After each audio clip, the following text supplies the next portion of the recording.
Hi అండి, welcome to my YouTube channel. This is for you. ఇవాళ video ఏంటంటే 11th week nomination list అనమాట. So ఈరోజు 11th week నామినేషన్కి ఎవరెవరు నామినేట్ అవబోతున్నారు, ఎవరిని నామినేట్ చేశారో చూద్దాము. సో ఈ నామినేషన్ స్టార్ట్ అయ్యే ముందు తనుజాకి బిగ్ బాస్ 2 పవర్స్ ఇచ్చారనమాట. అందులో ఒకటి ఏంటంటే హౌస్ మేట్స్ ఒక్కొక్కరు ఎంతమందిని నామినేట్ చేయాలి అనేది తిని డిసైడ్ చేయాలన్నమాట. ఇంకొకటి వచ్చి ఫైనల్గా మీరు ఎవరిని నామినేట్ అయిన వాళ్ళలో ఎవరిని సేవ్ చేస్తారు. సో ఫస్ట్ తనుజ ఏం చెప్పిందంటే ఇమాన్యుయల్, డెమాన్ పవన్ని, కళ్యాణ్, రీతు, భరణి వీళ్ళ 5 మెంబర్స్ని కూడా ఇద్దరిద్దరిని నామినేట్ చేయొచ్చు అని చెప్పింది. మిగిలిన వాళ్ళకి మాత్రం ఒక్కరిని నామినేట్ చేయాలని చెప్పారనమాట.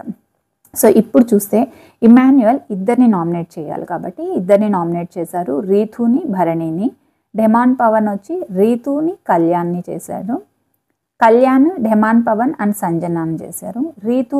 రీతు దివ్యాని, సంజనాని చేసింది. భరణి గారు ఇమాన్యుయల్ని, రీతుని చేశారు. దివ్యాకి ఒక్కటే కాబట్టి రీతుని చేసింది. సుమన్ శెట్టి కళ్యాణ్ని చేశారనమాట. సో ఇలా నామినేట్ అయిన వాళ్ళ నుంచి టోటల్ 7 మెంబర్స్ నామినేషన్స్లోకి వచ్చారు. వాళ్ళు ఎవరంటే దివ్య, భరణి, కళ్యాణ్, ఇమాన్యుయల్, రీతు, డెమాన్ పవన్ అండ్ సంజన గారు.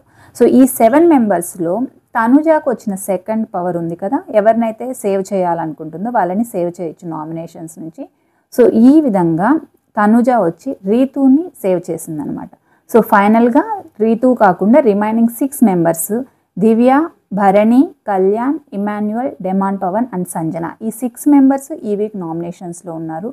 మీరు చెప్పండి, ఈ 6 మెంబర్స్లో మీ ఓట్ ఎవరికి వేస్తారు, ఈ వీక్ ఎలిమినేట్ అయ్యే ఛాన్స్ ఎవరికి ఎక్కువగా ఉంది అనేది కమెంట్ చేయండి. Please do like, share and subscribe to my YouTube channel. This is for you. Thank you.